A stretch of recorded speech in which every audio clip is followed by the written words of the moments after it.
Hello, Stork'd family. This is Julia, and today I want to introduce TJ Peyten, who's written this really incredible book called Semen Secrets. And if that doesn't grab your attention, I just don't know what will, because that is one hell of a book title. What's interesting about TJ and this book is that she talks about her experience as a wife or partner to somebody who's experiencing male factor infertility. What's amazing to me is that between 40 to 50% of infertility is male factor infertility. That's astounding. Basically, 50% of all infertility is related to men and not women. And yet so few of us are willing to talk about male factor infertility. It's really uncomfortable. What's also amazing is that male infertility has been decreasing since the 1970s. We're having a male fertility crisis in this country. Also something we never talk about. And it's been really hard for me to get male guests on this podcast who are willing to articulate their own experiences with infertility. This is that taboo third rail subject that nobody wants to discuss. And here we have TJ, who's experienced it with her husband who had male infertility. And she shares her journey, her family's journey into discovering infertility and ultimately building a family. This is such an important topic. TJ has now become sort of a spokesperson for male infertility. It is interesting that male infertility requires a female spokesperson, but there's no better voice than TJ's because she is so brilliant in the way that she can communicate the raw emotions and the data behind infertility from her own experience, from her own standpoint. So this to me is definitely a must listen. I highly recommend it, even if neither you nor your partner are experiencing infertility. It's just a really interesting listen.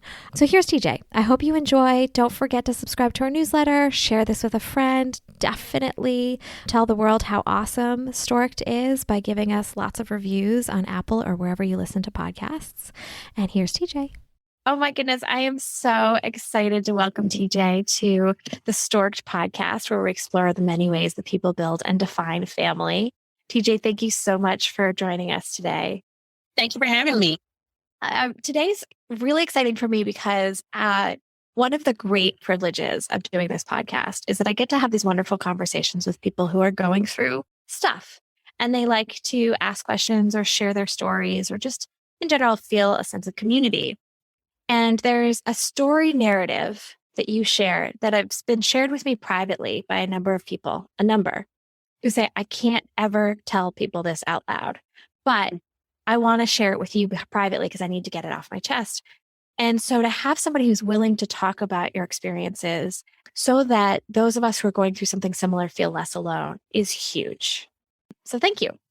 Before we get started and hear those amazing experiences, would you mind telling us a little bit about yourself?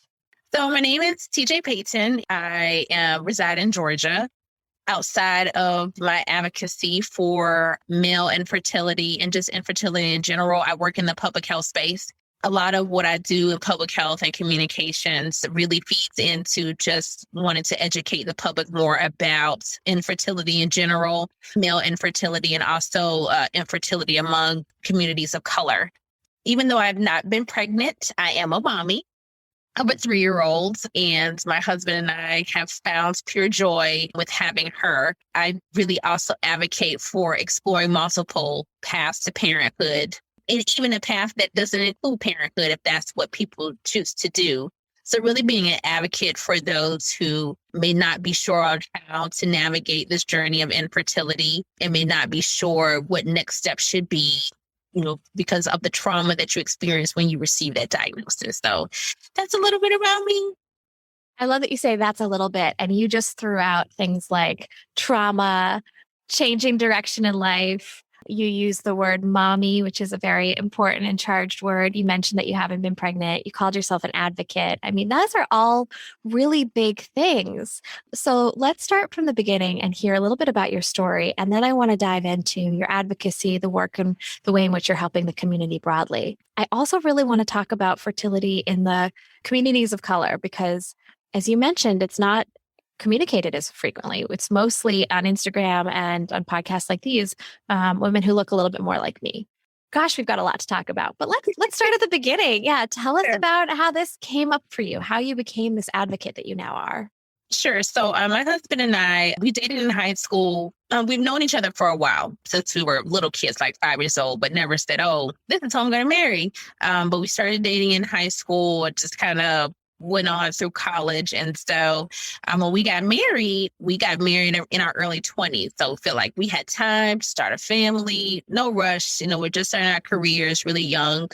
And I had problems with fibroids and cysts prior to. So I automatically thought, well, it's very going to be difficult for me to get pregnant. So if there are issues, I'm bracing myself for, that there may be an issue. So we finally, after about 5 years, said, okay, we've had our fun. Let's try to start a family. And we started trying and it wasn't working. And so after about a year, we went to go see my doctor. And he said, oh, you're fine. I got all these tests because I'm, of course, fearing it was me. And the suggestion was maybe you should go get your husband checked. And we're looking like, okay, no. And my husband was adamantly against it. And I said, well, if it's nothing wrong, then, it's nothing wrong. So we should go get checked.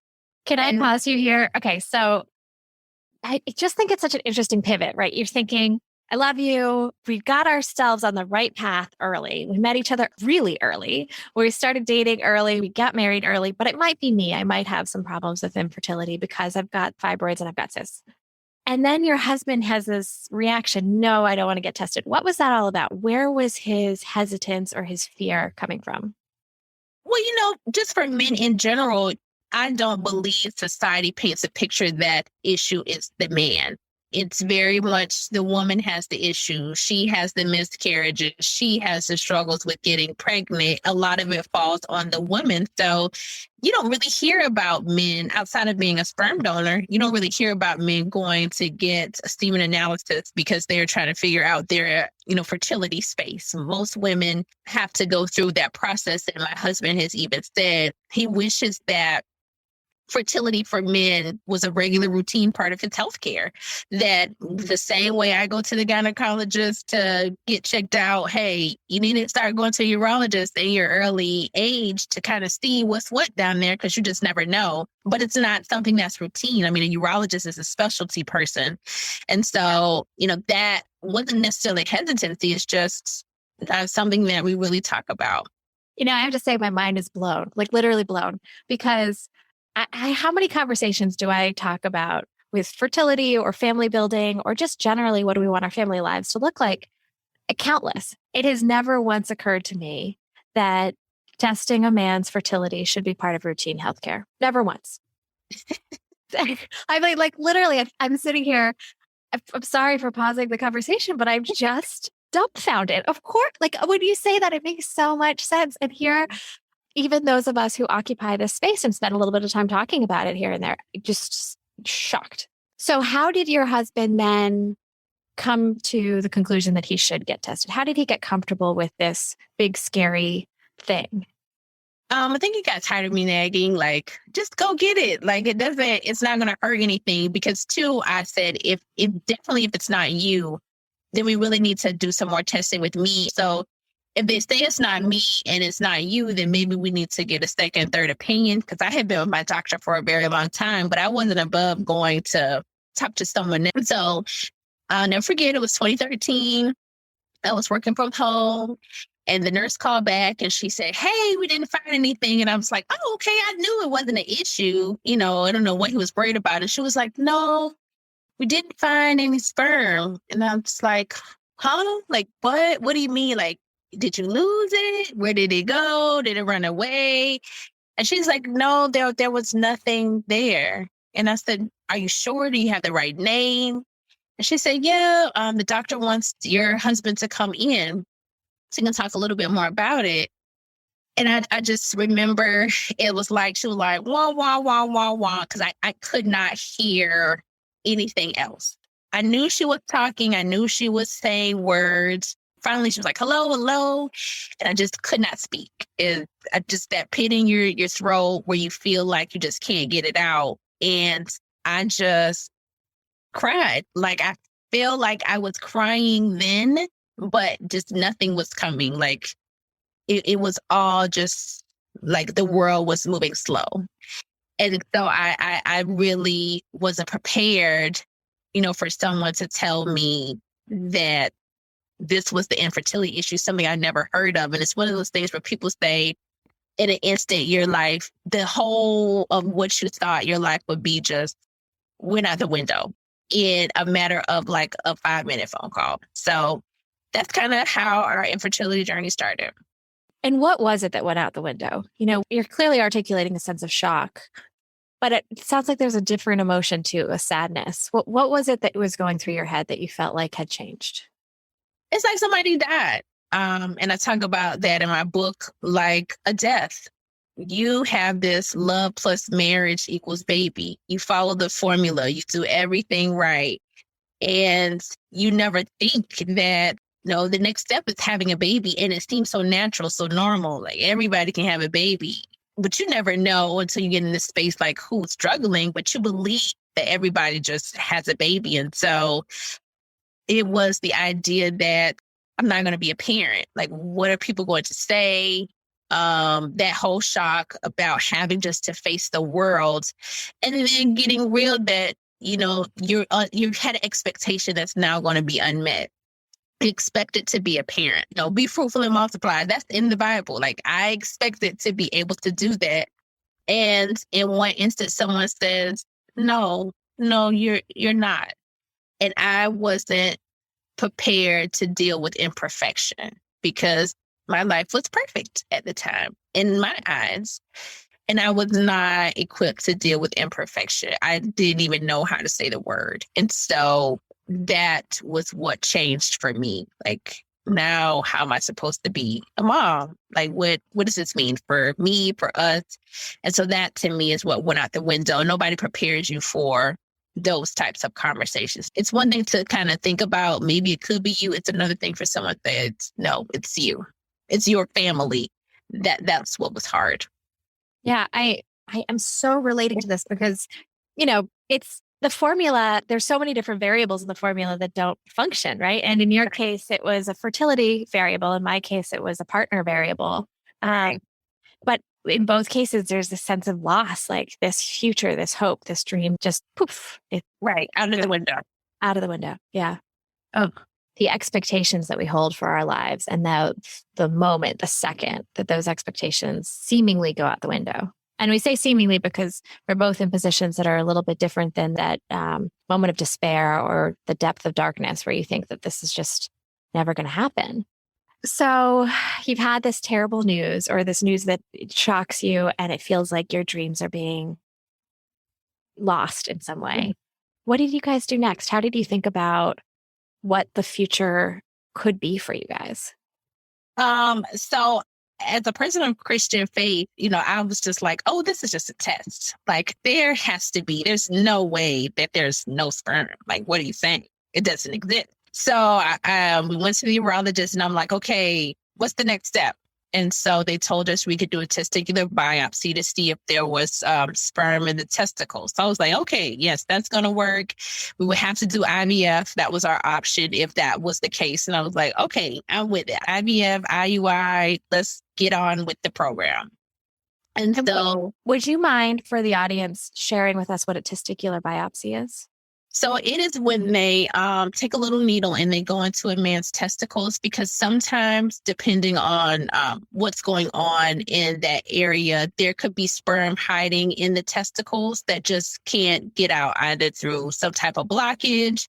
And so they go into the testicles to see if they can extract sperm that has difficulty getting out. And that sperm is then used to do in vitro fertilization or IUI, but it does involve surgery on a man's testicles, which I can tell from my husband's experience. It's very painful.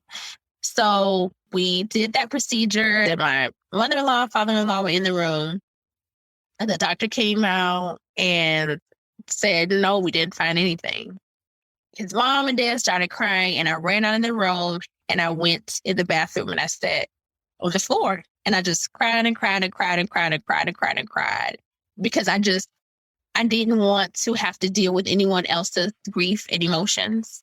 Yeah. And that was my finality, oh, this is never happening. It's not happening.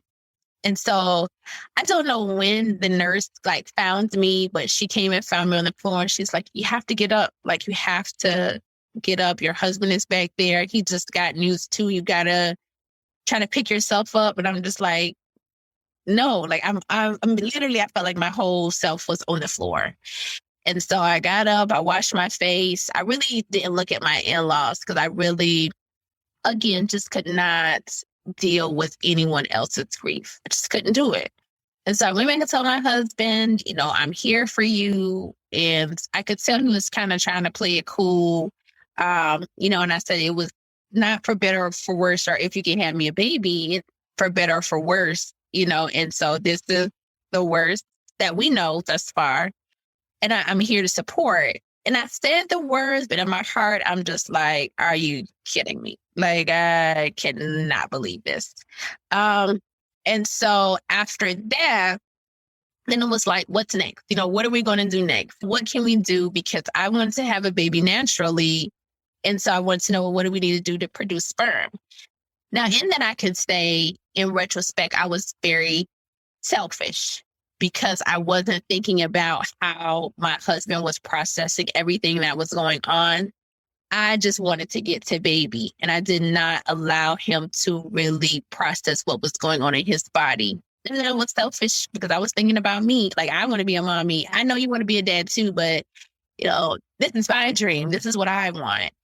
And so oftentimes as women, and just in talking to other wives, I think we miss that though the husband seems strong and stoic, he's hurting and in pain, even though he might seem uninterested, or maybe he seems okay. They're going through the wave of emotions like we are going through the wave of emotions, just a different outward expression of those. And we just need to be cognizant of that type of expression. But I mean, when you're in the moment, you don't think about those things. So have you, in retrospect, gone back to that moment, the moment where you took yourself out of the hospital room or the doctor's office and went and put your whole self on the floor and asked him, what was he feeling in the moment? I did. And he said disappointment, like he was a failure. You failed. The one thing that your wife wanted, that she wanted you to give, you can't do that. And there's nothing you can do about it. And I think that was the hardest part, that there's nothing that you can do. There's nothing you can do. And that was like a blow to his manhood. Like he was just disappointed and disgusted and also angry, like I said, at God. And we both were, because here we are, people of faith, and then you get angry at the world, you get jealous. But in that moment, he just felt like, why? Like, what is the punishment? What have I done to deserve this? I don't want to jump ahead because I really want to stay in the story, but I'm curious, have you answered that question for yourself? Have you answered the why, God, did this happen to me? What does it mean for me and how I show up in this world? If I'm not meant to do it this way, who am I? Have you answered that question? I have, sometimes my mantra has always been, just from my parents, everything good, bad, or indifferent, whether you like it or not, is purposeful. And had I not had my experience, regardless of how unfair I felt it was or is still, I would not be in this space. I would not be talking to you. And sometimes there are vessels that are used to get the word to people who may not have them. Not saying that I chose that route. That wasn't my route to choose.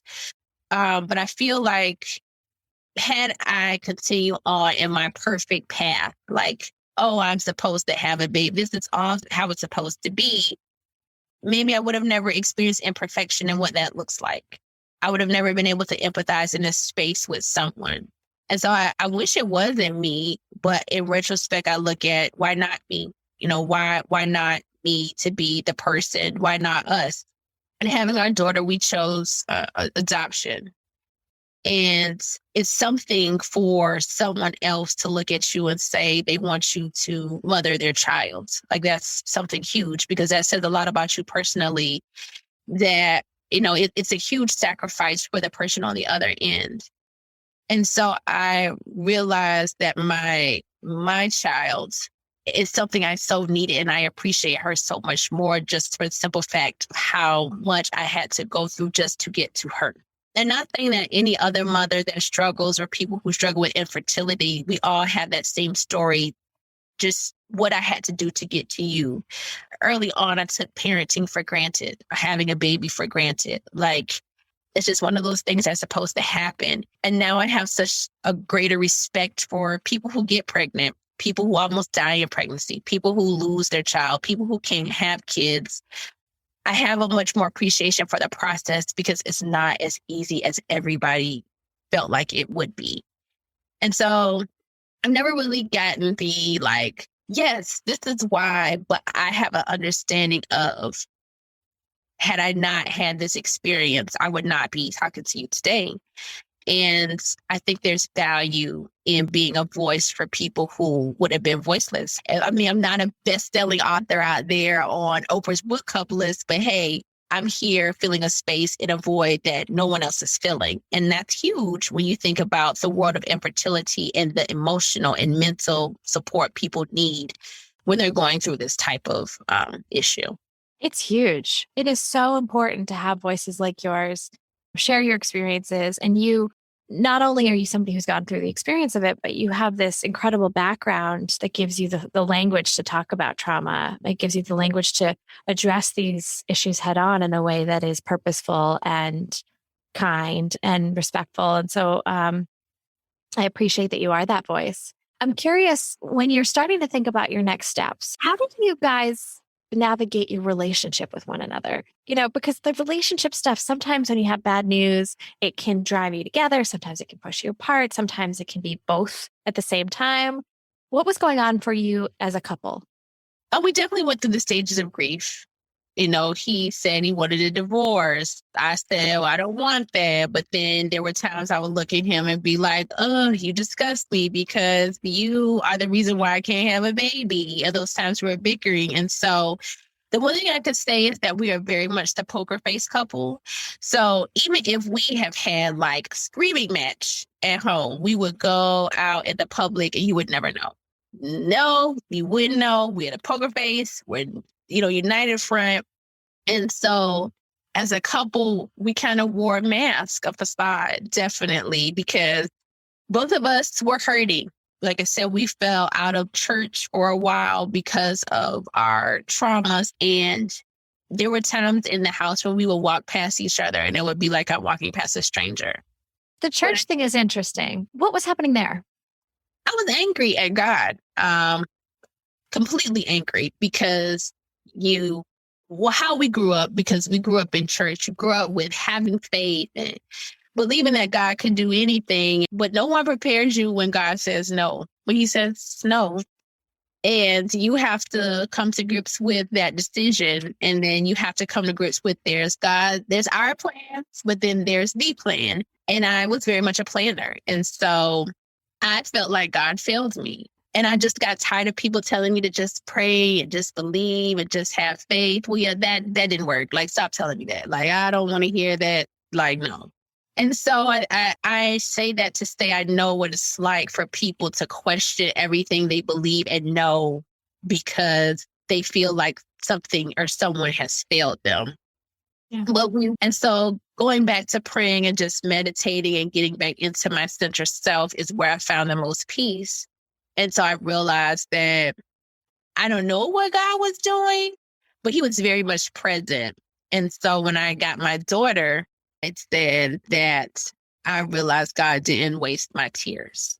This was just to hold her on my chest the day she was born.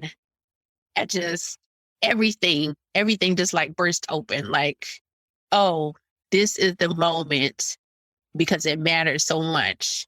And I don't know if she could feel my heart or know just how much it meant for her to rest there. It's almost like an angel laid on my heart and told me to breathe. And I will never forget that day ever. And it really made me see that, okay, God, this is an experience I can't put into words. I just felt, and I think he already saw what I couldn't see. And she is definitely my heart outside of my body for sure. My impossible possible is what I call her, my faith walking. I have to tell you, I've done a lot of these interviews and I very rarely cry, and even made me cry. This angel on your heart this moment. Like, I'm sorry. I am feeling it. Sorry. She sounds incredible. And it sounds like one of those really incredible moments, those life-altering, game-changing moments. And I love the way you just described that she could feel your heart. It's just so beautiful. Tell us about your process to meet her. How did you choose adoption, and how did you find the birth mother who chose you? How did that come about? So at first I was very much against adoption. I think we both were like, I want my own baby. I want to know what I look like, like what do we look like? We want our own baby. And so I'll never forget when I went to Toys R Us to buy more baby shower gifts. And I just had a whole breakdown in the Babies R Us. Like, I went down every aisle. It was like everybody was pregnant. I mean, every single aisle, 1 to 50. It was a pregnancy extravaganza, and I just could not take it. And I broke down, and I first had to decide that I could not go to anything else with anybody else. My really close friends, I said, hey, I know that you're having a baby. I'm not going to be able to show up. I cannot do this. So I first had to get being okay with not setting myself on fire to keep other people warm, to really process, like, what are we going to do? So we did try adoption through the state.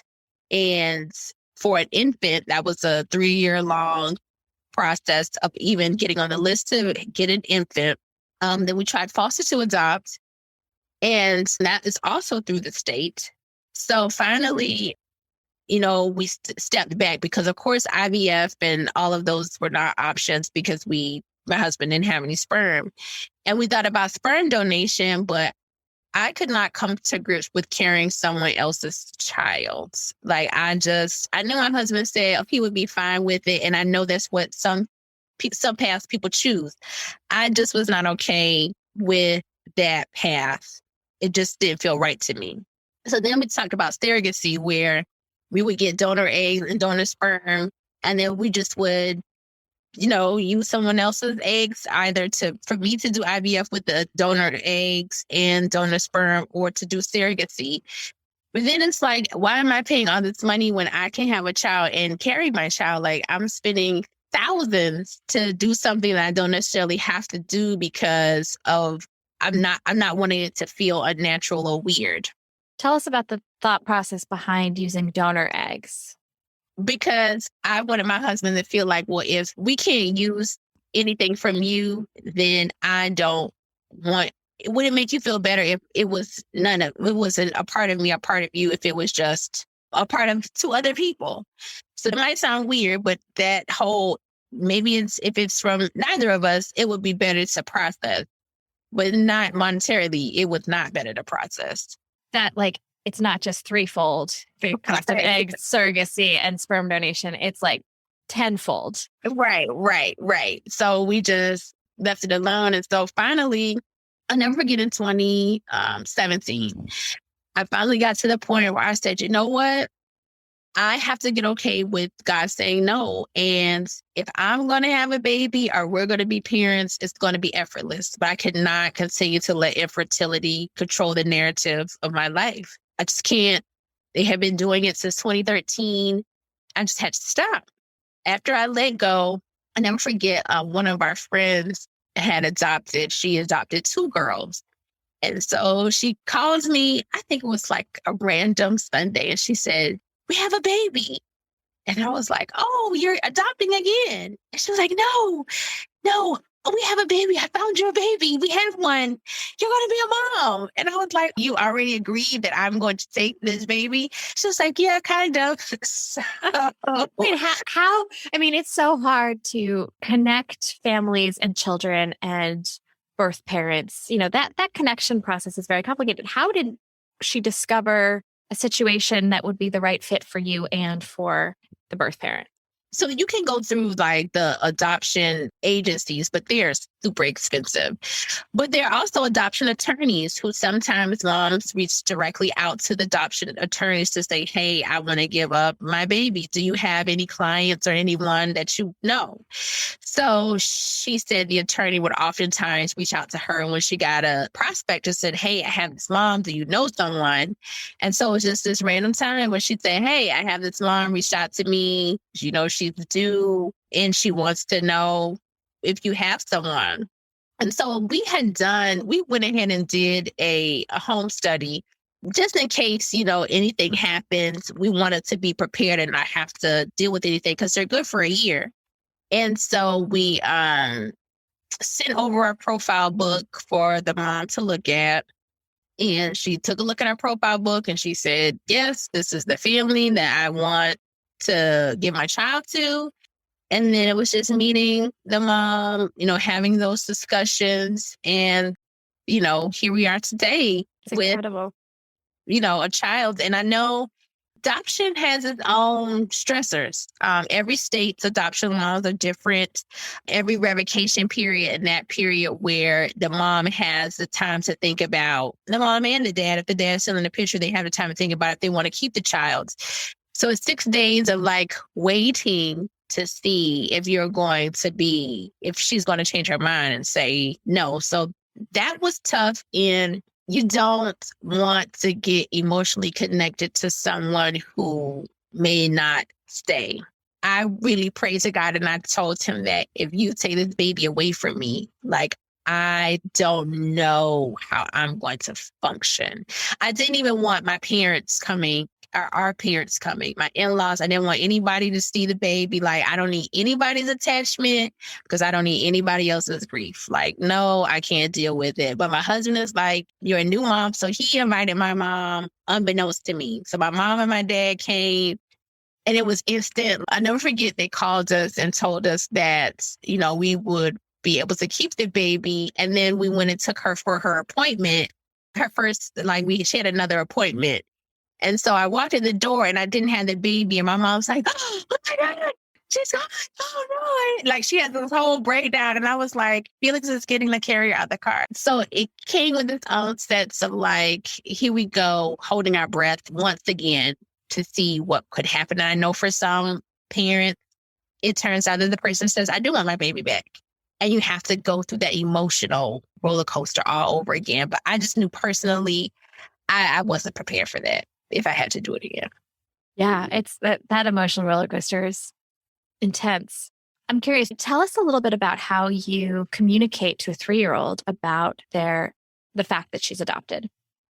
So there are a lot of children's books out there. A couple of our friends who have adopted provided us with children's books to talk about adoption and not being born in your mommy's stomach and how to think about your birth parents. And so I'm not sure what she processes now, but I think it's important to start exposing her to those conversations early on so it's not a jolt when the conversation comes up about where she comes from. Who is she? We want her to have a full picture of who she is in the process of adoption. What does it mean? And so I think so often you read a lot of stories where you have the adopted child like feeling inadequate emotions. You know, I'm not a part of this family. I'm not a part of that family. So really making sure that she has a foundation where she feels love from all sides and that she understands the decisions behind why she's with me as her mom and my husband as her dad, making the normalcy out of it's okay that you are adopted. There's no less love here. And this is the process for how adoption works. So we are slow in the conversation because she's 3. So she doesn't know. I mean, she still thinks Mickey Mouse is a real person. But I think it's important that you buy books and that you expose children early on to that conversation so that you're not creeping it up on them when they're 12 and 13 and 14. So let's roll forward and your daughter is in her 20s or 30s and you guys are sitting around the table. Maybe it's a big family meal or Thanksgiving or something like that. And you get to talking about her adoption. How would you hope that at that time she feels about her birth story? I hope she feels good about it. I hope she doesn't feel any inadequacies. and who she is or how she came to be our daughter. And I hope she respects all parties involved in her being here, because at the end of the day, she was a gift regardless of who she was given to, and that she holds a special place in this world, and that there's no reason to feel inadequate or feel like you missed something or feel depressed because maybe your story isn't the same as someone else's. And so I'm hoping that she looks back and feels like there was nothing missing from her life and there's nothing missing from her future, and that she has support from all around to be whoever, whatever she wants to be. That and her adoption doesn't define me being her mom and my husband being her dad. I hope that's how she feels. That's really powerful. And I love that you said that she is a gift, right? That we're all as humans gifts, regardless of who our parents are and what our stories or life journeys are. That's really cool. So we've talked about a lot of subjects. There's one that I want to highlight, and then I want to move into advocacy. And I know we don't have that much time. At the very beginning, when you introduced yourself, you said, I'm a mommy, even though I didn't have a pregnancy.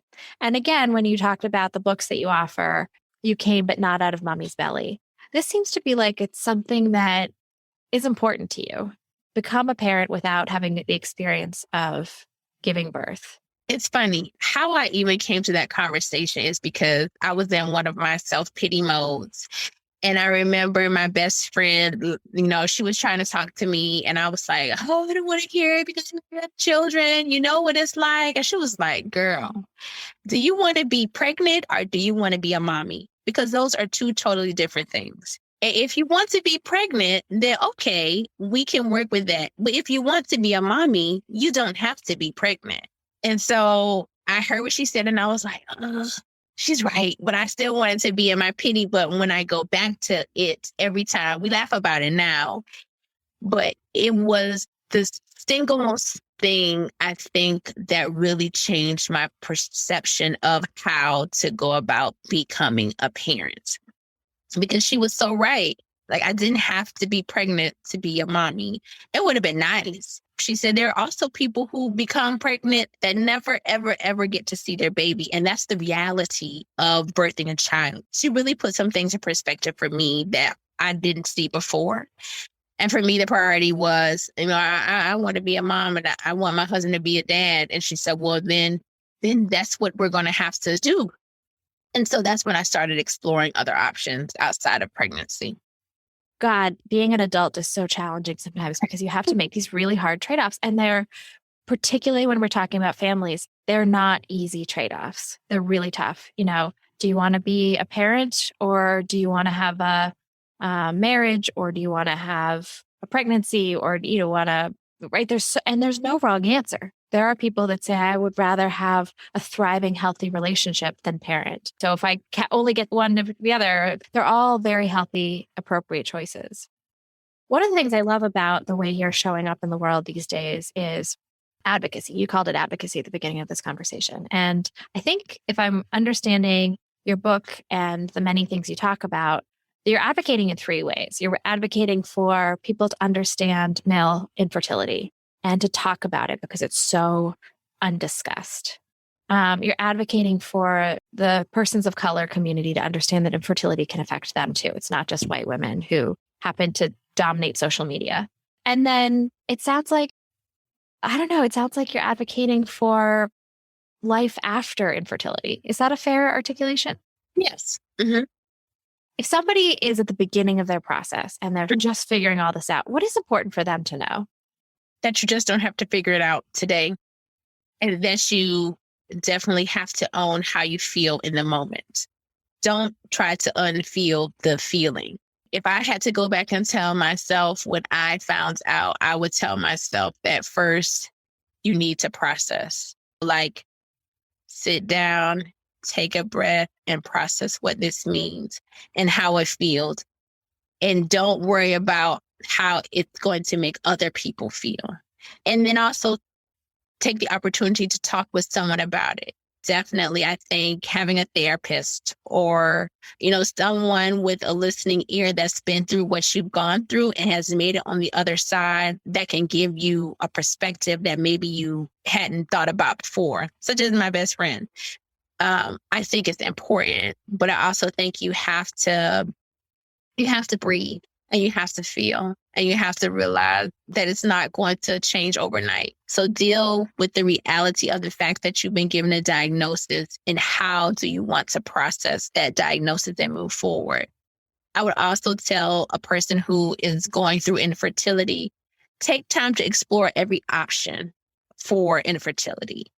Don't just think that I have to be pregnant or I have to keep on. And if that's the road you want to go on after you explored everything, absolutely stay on that track to do what your heart wants you to do. For some people, it was donor sperm. That wasn't my role, but it's important to know all of your options so that if you want to become a parent or you choose to be childless, at least you've explored those options. So those are things I would say, really take the time to sit down and process what that means for you. For you, not for you and how everybody else is going to feel, for you and for your partner. And then when you all make that decision, who cares about the decisions of the rest of the world? That's what you go for. I agree. Yeah. And sometimes people say, okay, well, it worked for you over here, so I'm just going to put that on. I'm going to wear that too. No, everyone has their own values, their own trade-offs. This works, this doesn't work. And you have to get real with yourself. You have to go really deep and sense what's appropriate. One thing I'm hyper aware of is that we're two women talking about male infertility. And I think that's because men don't like to talk about it.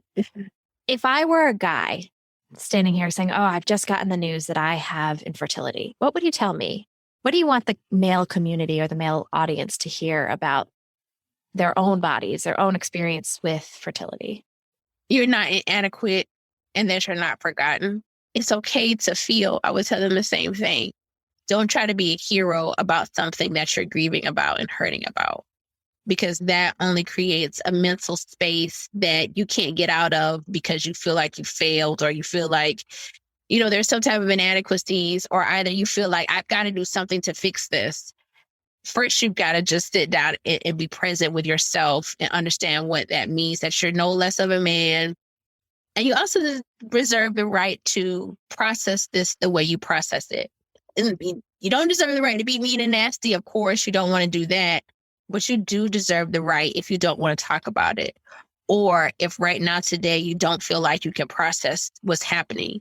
But as long as you're communicating how you feel, then how you feel should be respected and valued. And so I just want to let them know, at least for me, it took a while for me to get to the place where I tried to put myself in my husband's shoes. And it may take a while for your wife or your partner to realize that, but don't discount that she doesn't love or care about you. It's just that she's processing too her own grief of how she thought the world would be, and it's not working that way. So I think the word I would give both men and women or both partners is grace. Just give each other grace. I love that. I absolutely love that. Well, having the very many experiences you've had going on this journey from thinking it might be you and your fertility to learning it's your husband's, to exploring the options, to going through grief, and now ultimately adopting a child. How has your definition of family changed? What would you say the meaning of family is? The meaning of family is not rooted in a process. The meaning of family is rooted in the experience that you have with another person and the love and the value you place behind that person and with that person and for that person. You don't necessarily have to be a blood relative or come from a bloodline to be family with someone. There are people who are closer to people outside of their family than inside their family. It's really about that connection that you have with a person, the love that you feel with the person, and the value that you put behind that person and who they are and who they're going to be in the future. And I think that's so very important, because a lot of times family is rooted in a process. It's rooted in a societal definition that you have a mom, you have a dad, you come from your mom, you come from your dad, in this biology sense, this nature versus nurture type thing.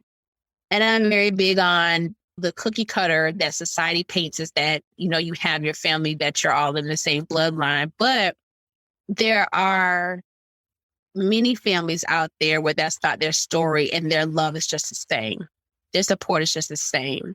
Their caring is just the same. So I would say my definition of family is not rooted in a process or a biological connection. It's really rooted in a heart connection that supersedes any type of biology. And when you have biology, it works, especially if you have a family that's closely connected. But don't let that be the only definition of how you can have a family, because that's not true. It's amazing. Thank you.